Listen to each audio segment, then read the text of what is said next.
ចូលទៅខាងក្នុងតាត់មួយក្បាលហ្គោមួយទល់នឹង0បាទបញ្ចប់ទីដោយខ្សែប្រយុទ្ធបាទ Kylian Mbappé ខ្សែប្រយុទ្ធបាទសញ្ជាតិបារាំងអស់ទាស់តែម្ដងហើយ Mbappé បាទគឺកាន់តែល្អពីមួយប្រកួតទៅមួយប្រកួតបាទគ្រាប់បាល់គឺសុទ្ធស្ទើរតែគ្រប់ការប្រកួតទៅហើយបាទនេះគឺជាគ្រាប់បាល់ទី12របស់គាត់ហើយនៅក្នុងរង្វាន់ UEFA Champions League រដូវកាលនេះការគ្រាប់បាល់បាទការអាស៊ីយ៉ាងស្អាតពីខ្សែការពារ Raúl Asensio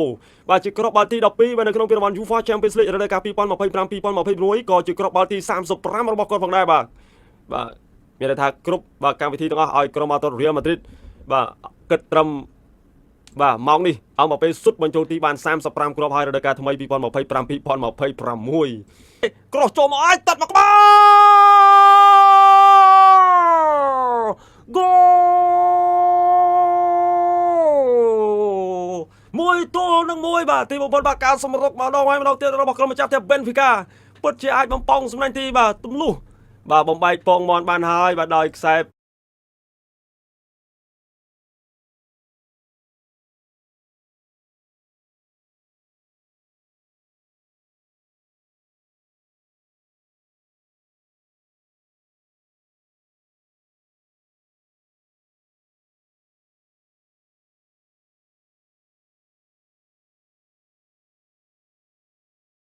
ប្រយុទ្ធស្លាប់ឆ្វេងបាទគឺកីឡាករ Andreas បាទ Andreas បាទ Chalderops បាទកីឡាករវ័យ21ឆ្នាំបាទសញ្ជាតិ Norway បាទសុទ្ធសឹងតែពីច្រើនក្មេងៗជាមួយមើលការតែតបញ្ចប់ទីនេះបលោះជើងបាទបលោះជើងអ្នកចាំទីជីវិតកូតួបាទក្របបាល់ពីរគ្រាប់ថ្ងៃនេះបាទទាំងក្រុមម្ចាស់ផ្ទះទាំងក្រុមភ្ញៀវសុទ្ធសឹងតែជាការតែតបញ្ចុះទីឲ្យក្រោះចេញវាស្លាប់ស្នាមដូចគ្នាបាទក្រោះមកស្អាតដូចគ្នាបាទគ្រាប់បាល់នេះស្តៀងបាទគ្រាប់បាល់ដែលបាទ Raúl Asensio បាទក្រោះឲ្យបាទ Mbappé ចឹងអើយបាទ Real បាទខ្សែការពារមិននេះបាទត្រូវបានបាទកីឡាករបាទវ៉ាន់ហ្គេលីកັບដួលដាច់ចង្កេះឡើងពី3ដងហើយក៏វ៉ាន់ហ្គេលីនេះមានឱកាសក្រោះឲ្យ Andreas បាទ Chalderops បាទតែបំពងសម្ដែងទីបាទតាមស្មើអូវបាត់ហើយបាទចូលឬក៏បញ្ចូលបាទផ្ញើជូនរូបភាពបងប្អូនយើងទស្សនា highlight ពេលព្រឹកព្រលឹមផងអំបលបាត់ទៅហើយបងប្អូនបាទសុទ្ធអើយជួយអត់បានទេមកពីអ្នកចាំទី90សុទ្ធពីខ្សែប្រយុទ្ធក្នុងប្រដាប់បាទវ៉ាន់ហ្គេលីផោលីឌី2ទល់នឹង1អូយបាទ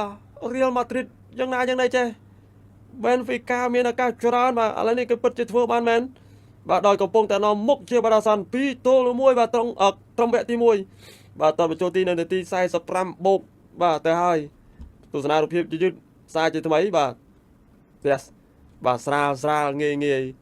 បាទដាច់ចង្កេះអ្នកចាំទីអស់រលីងតែម្ដងបាទទាត់ស្តៀង Mbappé ទាត់ចូលបាទការពីប្រកួតមុននៅបាទ La Liga ចឹងឯងបាទច្បាស់មែនតើទំនុកចិត្តមែនតើបាទកីឡាករបាទ Palidis បាទឱកាសសារជាថ្មីសុទ្ធស្នាម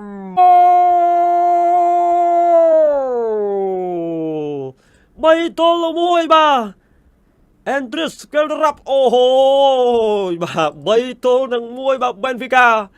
នាំមុខបន្តទៀតទៅលើក្រុមភ្ញៀវអត្រាស Real Madrid យ៉ាងម៉េចហើយលោក Arbeloa បាទមើលយល់ខ្លះទេគ្រូបាទនៅដាក់ Franco Mastantuono ដល់ពេលណាទៀតបាទអូយបាទភាគរយនៅក្នុងការលេងបាទ play off បាទគឺមានកាន់តែច្រើនហើយបាទអត់មើលតែហ៊ានតែក្រុមបាល់ទាត់បាសេបាទឈ្នះកូពេនជិនអាតេឈ្នះបូដូបាទគឺគេមកហើយគេមក top 8ហើយបាទព្រោះបច្ចុប្បន្នអ្នកទាំងពីរគឺមាន14បន្ទុកហើយបើសិនជាលទ្ធផលស្មើបាសេស្មើបាទអាតេស្មើតែបើសិនជាអាតេគេស៊ីបាទអាតេគេស៊ីគឺគេឡើងទៅហើយបាទឥឡូវនេះបាសេគឺស៊ីហើយបងប្អូនបាទបាសេដាក់2-1ទៅលើកូពេនជិនហើយបាសេមាន16បន្ទុករុញបាទគឺ Real Madrid មកឈរនៅលេខទី7ជាបណ្ដោះអាសន្នហើយករណីបើសិនជាអាតេគេឈ្នះទៀតអាតេគេមាន16បន្ទុករុញ Real តម្លាក់មកតង់ទៀតក្នុងចំណោម PSG ជាមួយនឹង Newcastle បាទបើសិនជា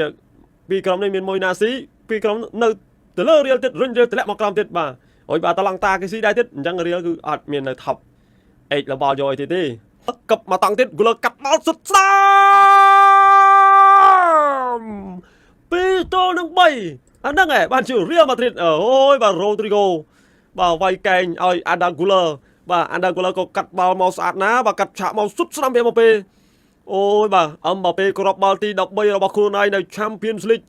អូអឹមបាប៉េបាទគឺដើរតាមគំលងរបស់បាទ idol របស់ខ្លួន Cristiano Ronaldo ហើយសង្ស័យខ្លាចជា Mr Champions League បាទទី2បន្ទាប់ពីបាទ CR7 ហើយនេះជាគ្រាប់បាល់ទី2របស់ Real Madrid បាទរបស់អឹមបាប៉េនៅក្នុងការប្រកួតនេះជាគ្រាប់បាល់ទី13របស់គាត់នៅក្នុងពានរង្វាន់ UEFA Champions League រដូវកាល2025-2026គ្រាប់បាល់គេច្រើនបាទ Benfica គ្រាប់បាល់ចូលតាច់មកក្បាល Amazing អូហូបាទអ្នកចាំទីទ្រូមានបាទគឺធ្វើបានហើយការឡើងមកបាទគឺបញ្ចប់គ្រាប់បាល់បានអូបាទសង្ស័យតាពេលហើយបាទចាប់ការប្រកួតនេះហៅជូសេម៉ូរីញ៉ូមកដឹកនាំ Real Madrid បាទសារជាថ្មីហើយអូយតាញ៉ូ you are the best បាទ the special one ពិតជាស័ក្តិសមជារហស្សនាមពិតមែនបាទសូម្បីតែអ្នកចាំទីបាទក៏ឡើងមកតាត់មកបញ្ចប់គ្រាប់បាល់បានដែរបាទនៅមុខ4-2ដោយកីឡាករអាតាល់តូលីឌ្រូមីនដែលជាអ្នកចាំទីរបស់ក្រុមបាល់ទាត់ Benfica កីឡាករសញ្ជាតិអ៊ុយក្រែនវ័យ24ឆ្នាំបាទតែបំពងសម្ដែងទីបានយ៉ាងល្អអស់ទោះហើយបាទមកគ្រាប់នេះមកគឺចប់សពគ្រប់ចប់ការប្រកួតតែចុងម៉ោងបងប្អូនហើយ Benfica មិនវិញបើឈ្នះ 3-2 ពួកគាត់អត់មានកាយ play out ទេណែអ្នកចាំទីខ្លាយជា man out ដល់មកហើយបាទអ្នកចាំទីខ្លាយជា man out ដល់មកហើយបាទមិនមែន 3-2 ទេបាទគឺ 4-2